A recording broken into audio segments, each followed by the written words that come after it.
मोहतरम सामीन, मैं हजरत मौलाना आदिल रियाजी साहब को जानता नहीं था, लेकिन कारी हबीबुर रहमान साहब जामई ने तारुफ करवाया। मैं 2-3-4 क्लिप जब तक आपके प्रोग्राम को शुरू होने में ताखीर हो रही थी, मैं बैठ कर देख रहा था। खिताबत का उम्दा अंदाज, इल्मी गुफ्तगू, संजीदा गुफ्तगू, बगैर तसन्नु के अच्छी बात आप तक पहुंचाने वाले खतीब अल्हम्दुलिल्लाह आपके दरमियान मौजूद है। ये कहिए कि हम सब की हिरमा नसीबी कि वो मजमा जिनको खिताब करना था, वो मजमा जिन तक मौलाना का पैगाम पहुंचना था, यकीनन यहाँ मौजूद नहीं है। लेकिन जितने लोग मौजूद हैं, खुदा की कसम आप में से एक एक शख्स 1-1 शख्स के बराबर हैं। हजरत मौलाना के पैगाम को सुनिए, हजरत मौलाना की एक एक बात को सुनिए, और इन्हीं में से 2-4 लोग अगर अमल करने लगे, ये मौलाना ने जो इतना खर्च किया था और वो ये सोच रहे हैं कि ये खर्च मेरा बर्बाद हो गया, खुदा की कसम आप में से 1-2 शख्स अगर अमल करने लगे तो ये जलसा कामयाब है, और इस जलसे का मकसद जो है वो कामयाब है। मैं इंतहाई अदब के साथ इस वक्त हजरत मौलाना आदिल रियाजी साहब दामत बरकातुहुम लालिया, आप देख रहे हैं बिल्कुल कम उम्र के, हम लोगों के उम्र के खतीब हैं, वो इटावा की सरजमीन से आपके दरमियान आए हैं। अल्लाह रब्बुल इज्जत ने सलाहियत दी है, अल्लाह रब्बुल इज्जत ने कुछ क्वालिटी दिया है, तब इटावा की सरजमीन से आपके दरमियान आकर ये आपको खिताब करेंगे। बहुत वकार के साथ बैठकर, मतानत के साथ बैठकर हजरत के खिताब को सुनिए, और इसके बाद इंशाअल्लाह हजरत मौलाना अब्दुल्ला सालिम चतुर्वेदी साहब भी आपके सामने होंगे। इस वक्त हजरत मौलाना आदिल रियाजी साहब के खिताब को सुनिए और वकार के साथ तशरीफ रखिए, फिर हजरत दिल खैराबादी साहब कलाम पेश कीजिए। अल्हम्दुलिल्लाह नहमदुहु व नस्तईनुहु व नस्तगफिरुहु व नऊज़ु बिल्लाहि मिन शुरूरि अनफुसिना व मिन सय्यिआति अअमालिना। मन यहदिहिल्लाहु फला मुदिल्ल लहु व मन युद्लिल फला हादिय लहु। व अशहदु अल्ला इलाहा इल्लल्लाहु वहदहु ला शरीका लहु व अशहदु अन्ना मुहम्मदन अब्दुहु व रसूलुहु। अम्मा बाद फ़इन्न खैरल हदीस किताबुल्लाह व खैरल हदी हदी मुहम्मदिन सल्लल्लाहु अलैहि वसल्लम व शर्रल उमूरि मुहदसातुहा व कुल्ल मुहदसतिन बिदअह व कुल्ल बिदअतिन ज़लालह व कुल्ल ज़लालतिन फिन्नार। क़ाल अल्लाहुल करीम फ़िल क़ुरानिल करीम अऊज़ु बिल्लाहि मिनश शैतानिर रजीम बिस्मिल्लाहिर रहमानिर रहीम। वमा असाबकुम मिन मुसीबतिन फबिमा कसबत ऐदीकुम व यअफू अन कसीर। रब्बि इश्रह ली सदरी व यस्सिर ली अमरी वहलुल उक़दतम मिन लिसानी यफ़क़हू क़ौली। रब्बि ज़िदनी इल्मा, अल्लाहुम्मा रब्बि ज़िदनी इल्मा। आमीन। काबिल इज्जत स्टेज पर जलवा फरोज मुअज़्ज़ज़ मुअक्कर उलमा इकराम, शुअरा इकराम, हाज़रीन जलसा, बुजुर्गों, नौजवान दोस्तों, पर्दा नशी प्यारी माओं और बहनों और प्यारे बच्चों, सबसे पहले हर किस्म की तारीफ व तौसीफ, किबरियाई और बड़ाई, इज्जत व बुजुर्गी सिर्फ और सिर्फ अल्लाह जल्ल जलालुहु अम्मा नवालुहु के लिए है, जिसने हम सबको इंसान बनाया है और इंसान बनाने के बाद सबसे बड़ा एहसान ये किया कि हम सबको मुसलमान बनाया है। बादहु दरूद सलाम नाजिल हो तमाम नबियों पर, तमाम रसूलों पर बिलउमूम, और बिलखुसूस हमारे और आपके प्यारे नबी, महबूब नबी, आखिरी नबी, रहमतुल लिल आलमीन, शफीउल मोमिनीन, सय्यदुल अव्वलीन वल आखिरीन, इमामुल मुरसलीन, जनाब मुहम्मदुर रसूलुल्लाह सल्लल्लाहु अलैहि वसल्लम पर अल्लाहुम्मा सल्लि व सल्लिम व बारिक अलैहि। हजरात, जो नक्शा लेकर के हम आए थे और जिन उम्मीदों के साथ आपने प्रोग्राम की तैयारियां की, उसको उस तरीके से अमल में नहीं लाया जा सका। लेकिन उसमें हमारी ना आपकी कोई गलती है। अल्लाह की मशीयत के आगे कुछ हो नहीं सकता है। बारिश बरसाने वाला कौन और बारिश को बंद करने वाला कौन? अल्लाह। हो सकता है कि बारिश होने में खैर हो, इस काम में उतनी खैर ना हो, कोई ऐसा काम हो जिसके अंदर और ज्यादा खैर हो। लेकिन आप लोग अच्छी तादाद में यहाँ पर जमा हैं। क्योंकि वक्त भी ज्यादा हो चुका है, बहुत लंबी गुफ्तगू मैं नहीं करूंगा। अभी काबिल कद्र शायर मोहतरम बड़ा अच्छा शेर पढ़ रहे थे। अक्सर शोरा के अंदर ये देखा गया है, कहीं इफरात होती है तो कहीं तफरीत होती है, गुलू से ज्यादा काम लेते हैं। लेकिन मेरी नजर में ये पहले ऐसे शायर हैं जिनके जुमले, जिनके अल्फाज बहुत ही बेहतरीन होते हैं। ना इफरात होता है, ना तफरीत होती है, ना गुलू होता है, ना शिरक होता है। अल्लाह ताला मजीद इनसे काम ले। अल्लाह ताला हम सब के बैठने को कबूल फरमाए। और कारी साहब जिन्होंने प्रोग्राम का इनेकाद किया है, जो रूह रवा हैं, अल्लाह ताला इनकी भी कोशिशों को कबूल फरमाए और हम सबको जन्नतुल फिरदौस नसीब फरमाए। आमीन। मैं जिस टॉपिक पर चंद देर आपके सामने गुफ्तगू करना चाहता हूं, मैं जिस मौजू पर दो तीन बातें आपके सामने रखना चाहता हूं, वो मौजू मौजूदा वक्त का सुलगता हुआ मौजू है। और वो मौजू है कि दुनिया के अंदर मुसलमान परेशान क्यों हैं। हिंदुस्तान आ जाएं, चंपारण आ जाएं, कलकत्ता चले जाएं, दिल्ली चले जाएं, बंबई और अमेरिका चले जाएं, ऑस्ट्रेलिया चले जाएं, जहां जाना है आप जाएं, तो आपको मालूम होगा कि मौजूदा वक्त में दुनिया के अंदर मुसलमान परेशान। इसकी वजह क्या है? मैं आपके सामने कुरान की एक आयत पेश करता हूं। वमा असाबकुम मिन मुसीबह फबिमा कसबत अयदीकुम व यअफू अन कतीर। गौर से तर्जुमा सुनिएगा। आज मुसलमान परेशान क्यों है, क्यों मारे जा रहे हैं?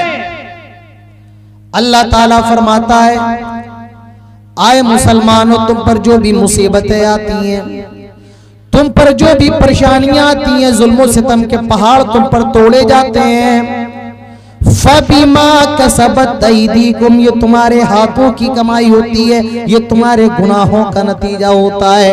व यअफू अन कसीर, और अल्लाह ताला हर गुनाह पर तुम्हारी पकड़ नहीं करता है, बहुत से गुनाहों को तो माफ कर देता है। हर गुनाह पर अल्लाह ताला हमारी और आपकी पकड़ नहीं करता है। अल्लाह ताला दूसरी जगह फरमाता है, ज़हरल फसादु फिल बर्रि वल बहरी बिमा कसबत अयदिन नास। आए लोगों, तुम्हें इस खुशकी पर और तरी पर जो फसाद नजर आ रहा है, जो फितने नजर आ रहे हैं, जिल्लत और रुसवाई जो तुम्हारी नजरों के सामने है, ये तुम्हारे गुनाहों का नतीजा है, ये तुम्हारे पापों का नतीजा है, ये तुम्हारे अपने हाथों की कमाई है। तो मेरे भाइयों, मालूम ये चला, जब मुसलमान गुनहगार हो जाते हैं, जब मुसलमान दीन के मामले में पीछे हो जाते हैं, अल्लाह ताला उन जिल्लत और रुसवाई को उनका मुकद्दर बना देता है। दुनिया उन पर जुल्म सितम के पहाड़ तोड़ती है। एक बहुत बड़ा जालिम और जाबिर हुक्मरान था, नाम था उसका हज्जाज बिन यूसुफ। क्या नाम था? हज्जाज बिन यूसुफ। और मैं आपको हैरत की बात बताऊं, शायद आप लोगों को पता हो या ना पता हो, कुरान के अंदर जो आप जेर जबर देखते हैं, ये हज्जाज बिन यूसुफ ने लगवाया है। मैं इनसे सवाल कर रहा हूँ भाई, आप मुखातिब, आप लोगों से भी पूछ रहा हूँ, आपको तो पता ही होगा, आप आलिम दीन है। तो ये हज्जाज बिन यूसुफ ने लगवाया, लेकिन जालिम था, जाबिर था। उस वक्त के इमाम थे इमाम हसन बसरी रहमतुल्लाह अलैह। लोग हसन बसरी के पास आए और कहने लगे, आए हसन बसरी, आप हज्जाज को समझाते क्यों नहीं है? वो हम पर कितना ज्यादा जुल्म करता है, कितना ज्यादा मारता है। मेरे भाई, उस मौके पर इमाम हसन बसरी ने जो जवाब दिया था, वो जवाब आप सुन लीजिए और फैसला कर लीजिए आज मुसलमान जलील क्यों है। हसन बसरी ने कहा था, इन्नल हज्जाज अज़ाबुल्लाह। आए हज्जाज बिन यूसुफ की शिकायत लेकर के आने वालों, आए हज्जाज बिन यूसुफ को बुरा भला कहने वालों, ये जो हज्जाज है ये अल्लाह ताला का अजाब है। मा जाअल हज्जाजु इल्ला बिदुनूबिना, हज्जाज हमारे गुनाहों की वजह से हम पर मुसल्लत किया गया है। तो मालूम ये चला मेरे भाइयों, जब हम बिगड़ जाते हैं, जब हम खराब हो जाते हैं, अल्लाह ताला जालिम और जाबिर बादशाह को हमारे ऊपर मुसल्लत कर देता है। जब हम बिगड़ जाते हैं, अल्लाह ताला जालिम बादशाह हमारे ऊपर मुसल्लत कर देता है। और आज हमारी और आपकी कौम का सबसे बड़ा अलमिया यही है कि भाई हमसे बातें करवा ली जाए। हम चौराहों पर बैठकर चाय की चुस्कियां लेकर हमसे बातें करवा लो कि भाई सऊदी अरब का बादशाह ऐसा है, तुर्की का सदर ये कर रहा है, फला ऐसा है, ढिमका ऐसा है। हमसे और आपसे बातें करवा ली जाए, हमसे और आपसे नारे लगवा लिए जाए, नारे तकबीर सब अभी झूठ पड़ेंगे, अल्लाह अकबर, लेकिन फजर की नमाज में ये लोग अल्लाह अकबर कहने मस्जिद में क्यों नहीं आते? हमारा और आपका अलमिया ये है कि हमें और आपको सिर्फ बातें आती हैं। मेरे भाइयों, जिन्हें आज आप बुरा कहते हैं, जिन्हें आज आप अपना दुश्मन समझते हैं, उन्होंने 100 साल तक मेहनत की है। मुझे आप बताएं, आपने 100 साल क्या किया है? आपने 100 साल क्या किया है? नहीं जनाब, हमने 100 साल कुछ नहीं किया। खाया है, खाने में बहुत आ गया। 100 साल से हम खाते आ रहे हैं, उनके कॉलेज चलते हैं, मेडिकल हॉस्पिटल चलते हैं। मुझे बताओ हमारा और आपका क्या चलता है? उनकी यहां सुबह उठना पड़ता है, वर्जिश करना पड़ती है। आज कितने मुसलमान आपको फजर की नमाज में मस्जिद में दिखाई देते हैं? मेरे भाइयों, गलत कोई और नहीं बल्कि गलत हम और आप हैं। तो आज दुनिया के अंदर मुसलमान जलील क्यों है? ये खुद गुनहगार हो गया है। अल्लाह ताला ने जालिम और जाबिर बादशाह को उनके ऊपर मुसल्लत कर दिया। आज मुसलमान परेशान क्यों है? पहली वजह लिख लो, अपने मोबाइल में रिकॉर्ड कर लो, अपने जहन में बिठा लो। आज मुसलमान परेशान क्यों है? पहली वजह अमल के मामले में पीछे है। अमल कुरान मुकद्दस की सबसे छोटी सूरतों में से एक सूरत है और उस सूरत का नाम है सूरतुल असर। क्या नाम है? सूरतुल असर। इमाम शाफी इस सूरत के बारे में कहते हैं कि अगर पूरा कुरान नाजिल ना होता और यही सूरत सिर्फ सूरह असर नाजिल हो गई होती तो ये भी इंसानों की हिदायत के लिए काफी थी। क्या है सूरह असर के अंदर? उठाइए तर्जुमा पढ़िए। अल्लाह ताला फरमाता है, वल असर, कसम है जमाने की, कसम है वक्त की, कसम है असर की। इन्नल इंसान लफी खुस्र, जितने भी इंसान है सारे के सारे खसारे के अंदर, बर्बादी के अंदर, घाटे के अंदर, हलाकत के अंदर। अमीर भी खसारे के अंदर, गरीब भी खसारे के अंदर, काला भी खसारे के अंदर, गोरा भी खसारे के अंदर, मेहनत मजदूरी करके वक्त कमाने वाला भी खसारे के अंदर, और बड़ा बड़ा सेठ, बड़े बड़े चौधरी भी खसारे के अंदर। सारे इंसान खसारे के अंदर। और जो खसारे के अंदर नहीं है, इल्लल्लज़ीना आमनू, ईमान लेकर के आने वाले, जो ईमान लेकर के आ जाए। किस पर? अल्लाह पर ईमान ले आए, अल्लाह के रसूलों पर ईमान ले आए, अल्लाह के फरिश्तों पर ईमान ले आए, अल्लाह की किताबों पर ईमान ले आए, तकदीर के अच्छे बुरे पर ईमान ले आए और आखिरत के दिन पर ईमान लेकर के आ जाए। पहला काम जो करना है ईमान, इल्लल्लज़ीना आमनू, ईमान लेकर के आ जाए, वामिलुस सालिहात, और नेक अमल करें। अगर कामयाब होना है, दूसरी चीज अल्लाह ने क्या बताई, वअमिलुस सालिहात, नेक अमल भी आपको करना है।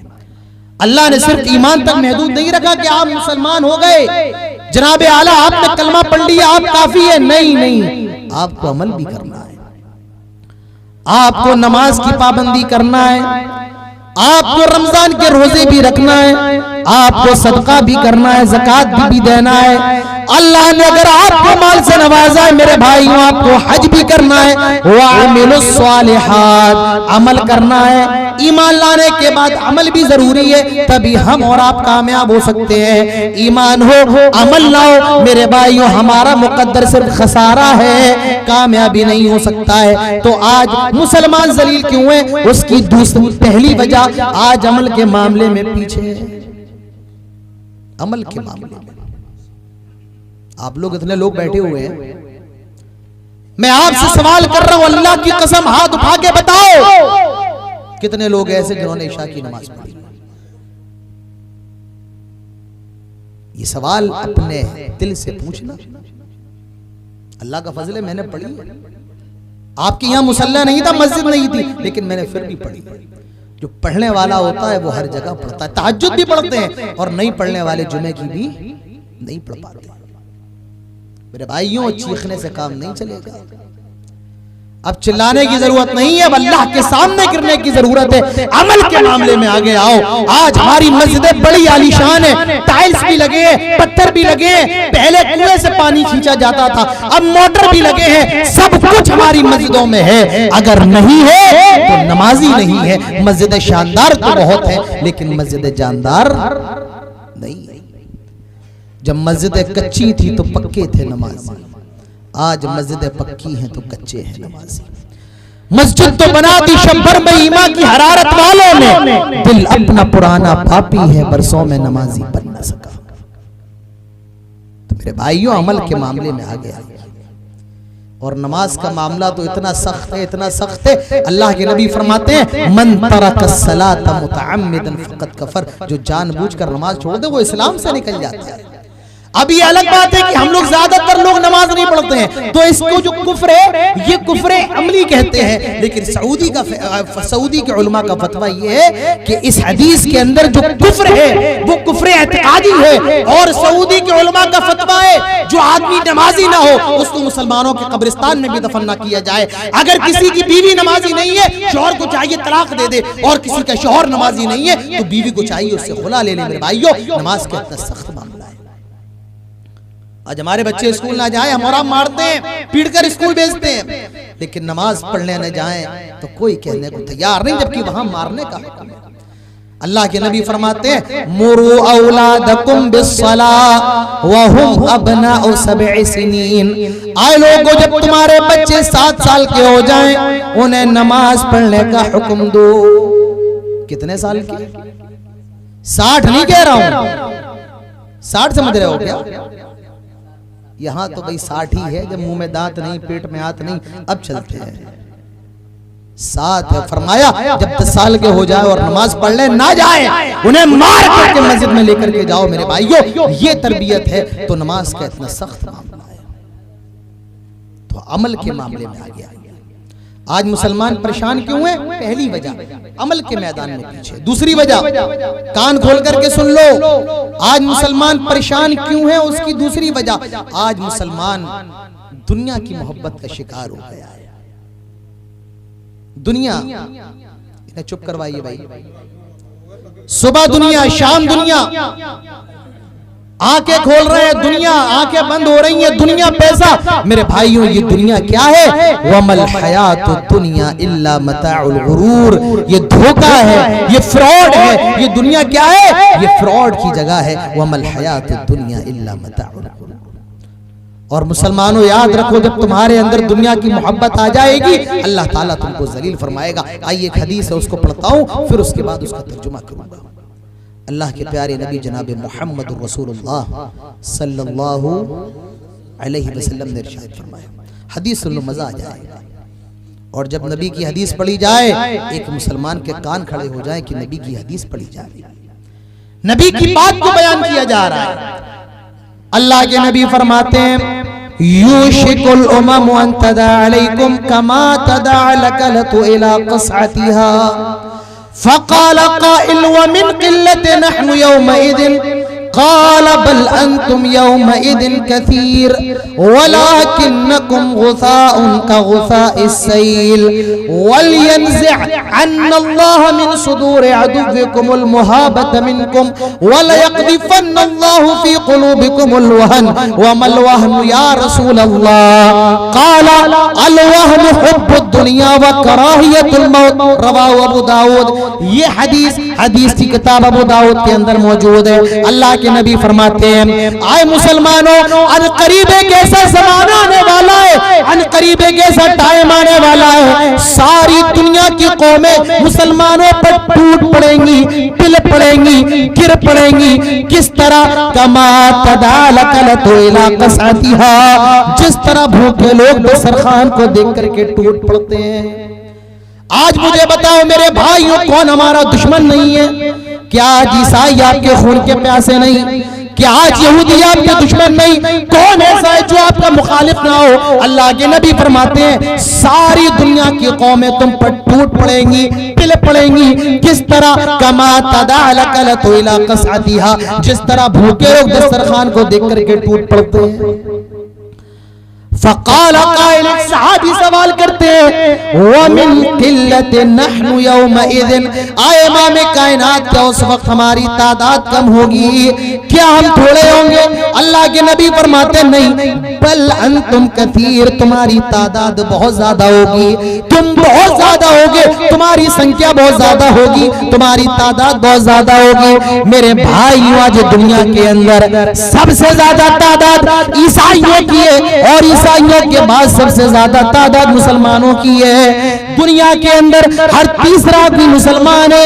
मेरे भाइयों, तकरीबन 60 से ज्यादा मुमालिक मुसलमानों के पास है। पैसे की कमी नहीं, वसाइल की कमी नहीं, किसी भी चीज की कमी नहीं है, लेकिन औकात क्या है? आज मुसलमानों की हैसियत क्या है? मेरे नबी की हदीस के अल्फाज सुनो। अल्लाह के नबी फरमाते हैं, वलाकिन्नकुम गुसाउन का गुसाइस सैल, अल्लाह ताला तुम्हारी औकात ऐसी बना देगा, तुम्हारी हैसियत ऐसी कर देगा, जिस तरह समंदर के पानी के ऊपर झाग होता है, तुम उसी झाग की मानिंद होगे, उसी झाग की तरह होगे। दुनिया तुम्हें जहां ले जाना चाहे ले जाएगी। और वलयक़्ज़िफ़न्नल्लाहु फ़ी क़ुलूबिकुमुल वहन, अल्लाह ताला तुम्हारे दिलों के अंदर वहन डाल देगा, कमजोरी डाल देगा। सहाबी कहते हैं, वबल वहनु या रसूल अल्लाह, अल्लाह के रसूल, ये कमजोरी क्या है, ये वहन क्या है? अल्लाह के नबी फरमाते हैं, क़ाल अल वहनु हुब्बुद दुनिया व कराहियतुल मौत, ये वहन दुनिया की मोहब्बत है और मौत से नफरत है। आए मुसलमानों, जब तुम्हारे अंदर दुनिया की मोहब्बत, पैसे का लालच, ये बंगला, ये गाड़ी, ये पहले जब तुम्हारे अंदर दुनिया की मोहब्बत आ जाएगी और मौत से तुम भागने लगोगे, मौत से तुम डरने लगोगे, तुम्हारी औकात समंदर के पानी की तरह के ऊपर झाग होता है, उसी झाग की तरह होगी। दुनिया के अंदर तुम्हें काटा जाएगा, मारा जाएगा, कोई तुम्हारे हक की आवाज उठाने वाला ना होगा, कोई तुम्हारा दिफा करने वाला ना होगा। मेरे भाइयों, मुझे बताओ, आज ये सूरत हाल नहीं है। वजह ये, आज दुनिया के दीवाने हो गए हैं। दुनिया, ये दुनिया क्या है मेरे भाइयों? ये धोखे की जगह है। मेरे नबी का क्या हाल था, जनाब मोहम्मद रसूलुल्लाह का क्या हाल था? हदीस के अंदर आता है, अल्लाह के नबी एक जगह से गुजर रहे हैं, एक बकरी का बच्चा जो मरा हुआ है, सड़ा हुआ है और उसके अंदर से बदबू फूट रही है। अल्लाह के नबी की नजर जब उस बकरी के मरे हुए बच्चे पर पड़ी, आप रुक गए, सारे सहाबा को रोक लिया। अल्लाह के नबी सहाबा से सवाल करते हैं, आए मेरे प्यारे साथी, ये बताओ, ये बकरी का बच्चा मरा हुआ है, सड़ा हुआ है, इसके अंदर से बदबू फूट रही है, बताओ कौन है मुझसे 1 दिरहम में खरीदेगा? कितने दिरहम में? 1 दिरहम, 1 रुपए में। अगर कोई आपसे कहे कि ये मरा हुआ बकरा है, मैंने काटा है, बताओ कितने रुपए किलो खरीदोगे? आप क्या कहेंगे? तो अगर फ्री में देगी तब भी हम लेने के लिए तैयार नहीं होंगे। मरा हुआ, और ये मरा हुआ, सड़ा हुआ, इसकी बॉडी से बदबू फूट रही है। आप सल्लल्लाहु अलैहि वसल्लम फरमाते हैं कौन है जो 1 दिरहम में खरीदेगा? कहा पैगंबर इस्लाम 1 दिरहम तो दूर की बात है, अगर आप फ्री में देंगे तब भी हम इसे लेने के लिए तैयार नहीं होंगे। जानते हो उस वक्त मेरे नबी ने क्या कहा था? अपने दिलों पर हाथ रखकर सुनो, धड़कनों को थाम लो। मेरे नबी ने फरमाया था, आए मेरे सहाबा कान खोल करके सुन लो, लद दुनिया अहवन अलल्लाहि मिन हादा अलैकुम। तुम्हारी नजरों में इस बकरी के मरे हुए बच्चे की जो औकात और जो हैसियत है, अल्लाह रब्बुल आलमीन की नजर में इस दुनिया की हैसियत इस बकरी के मरे हुए बच्चे से भी ज्यादा गई गुजरी है। मेरे भाइयों जरा अंदाजा लगाओ ये दुनिया क्या है। हजरत अली कहा करते थे किल्लत ज़ाद बुअद सफर, सफर बड़ा लंबा है और सामान बहुत थोड़ा है। हजरत अब्दुल्लाह इब्न उमर कहा करते थे इदा अमसैत फला तंतज़िर सबाह, आए लोग जब सुबह हो जाए तो शाम का इंतजार ना करना। व इदा अस्बहत फला तंतज़िर मसा, सुबह हो जाए शाम का इंतजार ना करना। व इदा अमसैत फला तंतज़िर सबाह, और जब शाम हो जाए तो सुबह का इंतजार ना करना। अल्लाह के नबी ने फरमाया था कुन फि दुनिया का अन्नका गरीब औ आबिर सबील, ऐ लोगों दुनिया में ऐसे रहो जैसे तुम मुसाफिर की तरह हो या अनजान हो, कुछ जानते ही नहीं हो। मेरे भाइयों इस्लाम आपको मना नहीं करता है कि आप दुनिया से अपने दिल को ना लगाएं, बिल्कुल लगाएं, लेकिन जितनी जरूरत है उतना लगाएं, जितनी जरूरत है उतना लगाएं। आप जरा गौर करिए अल्लाह के नबी की नजर में, थोड़ा बैठ जाओ, अभी आप रहने दें, तकरीर के बाद जो करना वो कर लीजिएगा। अल्लाह के नबी की नजर में दुनिया की हैसियत क्या थी? हदीस के अंदर आता है नाम रसूलुल्लाह अला हसीरिन, अल्लाह के नबी खजूर के पत्तों की बनी हुई चटाई पर लेटे हुए थे। खजूर के पत्ते देखे हैं आप लोगों ने? नहीं देखे, बहुत हार्ड होते हैं, पैर में चुभ जाते हैं। अल्लाह के नबी खजूर के पत्तों की बनी हुई चटाई पर लेटे हुए। जब अल्लाह के नबी सो करके फारिग हुए, आपकी पीठ पर उस चटाई के निशानात बने हुए हैं। सहाबा ने देखा, आंखों में आंसू आ गए। फरमाया लद तखज़ना लका बिता, आए अल्लाह के नबी, आए इमाम कायनात, आए सरवरे कायनात, अगर आप इजाजत दें आपके लिए बिस्तर बनवा दें, एक बिस्तर का इंतजाम कर दें। आए अल्लाह के नबी देखिए कैसर किसरा कितनी आराम और कितनी लग्जरी लाइफ जी रहे हैं। आए अल्लाह के नबी आप इमाम कायनात हैं, हम सब आपके लिए मरने मिटने को तैयार हैं। आए अल्लाह के नबी इजाजत दें हम आपके लिए एक बिस्तर का इंतजाम फरमा दें। अल्लाह के नबी के जवाब सुनो, अल्लाह के नबी फरमाते हैं माली वलिद दुनिया अना करा के बिस्तवल्ला तहत शजरा राहा सुन्न तरकहा। आए मेरे साहबा इस दुनिया में मेरे लिए क्या है? मैं तो एक मुसाफिर की तरह, एक पेड़ नजर आया, एक दरख्त नजर आया, उसकी छांव के नीचे आराम करने के लिए लेट गया। सुम्मा राहा व तरकहा, फिर उस पेड़ को छोड़ दिया और अपनी हकीकी मंजिल की तरफ चल दिया। ये अल्लाह के नबी की नजर में दुनिया की औकात है। और आज हमारी नजर में सब कुछ दुनिया। नमाज छोड़ रहे हैं किसके लिए? बस दुनिया।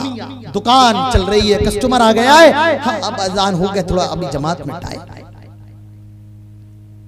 मेरे भाइयों ये दुनिया कुछ नहीं धरा है। दुनिया की हकीकत जानते हो क्या है? कुरान पढ़ा करो, कुरान।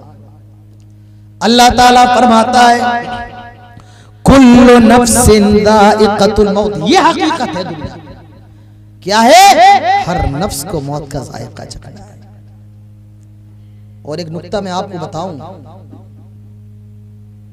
मौत का जायका इतना खतरनाक है कि इसको चखने वाला बता नहीं पाता है कि इसका जायका कैसा है। भाई केला खाओगे तो बताओगे केला मीठा है, और करेला खाओगे तो बताओगे करेला खट्टा है। दुनिया के अंदर जितने जायके हैं, चखने वाला जायका चखने के बाद बता देता है, लेकिन मौत का जायका ऐसा जायका है जो उसको चख ले फिर वो कभी बता नहीं पाता। अच्छा एक बात बताओ कि मौत पहले होती है जिंदगी पहले होती है? मैं देखना चाहता हूं कि आप लोगों को भी कुछ आता है या नहीं आता। नहीं आता तो मैं बताऊंगा, लेकिन सवाल भी किया जाएगा कि मौत पहले जिंदगी पहले? नहीं, मौत पहले। पहले क्या है? मौत है। कुरान उठाओ, अल्लाह ताला फरमाता है अल्लज़ी खलक़ल मौत वल हयात लियब्लुवकुम अय्युकुम अहसनु अमला। अल्लाह ही ने मौत को पैदा किया, पहले मौत का जिक्र, और अल्लाह ही ने जिंदगी को पैदा किया। तो मालूम ये चला कि पहले मौत है उसके बाद जिंदगी है। अब आप कहेंगे मौत पहले कैसे? पहले तो जिंदगी है। नहीं, अभी आप जिंदा हैं, ठीक है, आप वजूद में हैं, और वजूद से पहले आप अभी जिंदा होने से पहले क्या थे? अदम में थे। किस में थे? वजूद का उल्टा क्या? अदम में थे। और अदम मौत है, यानी आदमी की पहले मौत है, फिर जिंदगी है, फिर मौत है, और फिर जिंदगी है, और वो जिंदगी कभी खत्म होने वाली नहीं। कुछ लोग एक्सीडेंट में बच जाते हैं तो वो कहते हैं कि आज मैं मौत के मुंह से निकल के आ रहा हूं। कहां से निकल के आ रहा हूं? कोई मौत के मुंह से निकल सकता है? हकीकत तो ये है कि मौत ने तुझे अपने मुंह में लिया ही नहीं, और जिससे मौत अपने मुंह में ले ले, मौत के जबड़ों से कोई निकलने वाला नहीं है। अय्यमा तकूनु युद्रिकुमुल मौत वलौ कुंतुम फी बुरूजिन मुशय्यदा। अल्लाह फरमाता है तुम्हें जहां जाना है चले जाओ, जहां छुपना है छुप जाओ, मगर याद रखो अगर तुम्हारी मौत का टाइम हो गया है, युद्रिकुमुल मौत, मौत तुमको पकड़ करके रहेगी। कुल इन्नल मौत अल्लज़ी तफिरून मिन फइन्नहु मुलाक़ीकुम, वो तुमसे मुलाकात करके रहेगी। तो दुनिया की हकीकत क्या है? कुल्लु नफ्सिन ज़ाइक़तुल मौत, हर नफ्स को मौत का मजा चखना है। व इन्नमा तुवफ़्फ़ौना उजूरकुम यौमल क़ियामा, फिर क़यामत के रोज अल्लाह ताला तुम सबको जमा करेगा ताकि तुम्हारे अमल का बदला दे दे। फमन ज़ुहज़िहा अनिन नार व उदख़िलल जन्नत फ़क़द फ़ाज़, जो जहन्नम से बचा लिया जाए और जन्नत में दाखिल कर दिया जाए, यही कामयाबी है। व मल हयात दुनिया इल्ला मताउल गुरूर, और ये दुनिया धोखा है, धोखा है, धोखे के सिवा कुछ नहीं है। मेरे भाइयों, जिस औलाद के लिए मेहनत, जिस औलाद के लिए मशक्कत करते हैं, मरने के बाद आपकी लाश को 4 घंटे से ज्यादा घर में रखना गवारा नहीं करेगी। आपके दोस्त, आपके अहबाब, ये आपके दोस्त या आपके साथ कब्र तक तो आएंगे और बड़े तबर्रुक के साथ आपको मिट्टी देकर के चले जाएंगे। आपकी बीवी भी 4 दिन होकर के खामोश हो जाएगी। मेरे भाई, मरने के बाद आपके कोई काम आने वाला नहीं है। तो जरा अंदाजा लगाए मेरे भाइयों, ये दुनिया क्या है? ये मक्खी का पर है, ये पानी का बुलबुला है, ये फ्रॉड की जगह है। तो इस दुनिया से अपने दिल को ना लगाए, उतना लगाए जितनी जरूरत है। आज मुसलमान परेशान क्यों है? दूसरी वजह मेरे भाइयों वो ये है, आज दुनिया की मोहब्बत के दीवाने हो गए। दुनिया दुनिया, सुबह दुनिया, शाम दुनिया। मेरे भाइयों, इस दुनिया से अपने दिल को उतना लगाओ जितनी ही जरूरत है। तीसरी वजह, आज मुसलमान परेशान क्यों है? नौजवानों, ये तीसरी वजह तुम्हारी लिए। नौजवान, आप जानते हो कि नौजवान ये समाज का घी होता है, समाज की क्रीम होता है। और ये नौजवान वो होता है जो कौम को तरक्की पर लेकर के जाता है, और नौजवान ही वो होता है जो कौम की जिल्लत का सबब बनता है। अल्लाह ताला फरमाता है अल्लाहुल्लज़ी खलक़कुम मिन ज़अफ़िन सुम्मा जअल मिन बअदि ज़अफ़िन क़ुव्वा सुम्मा जअल मिन बअदि क़ुव्वतिन ज़अफ़न व शैबा यख़लुक़ु मा यशा।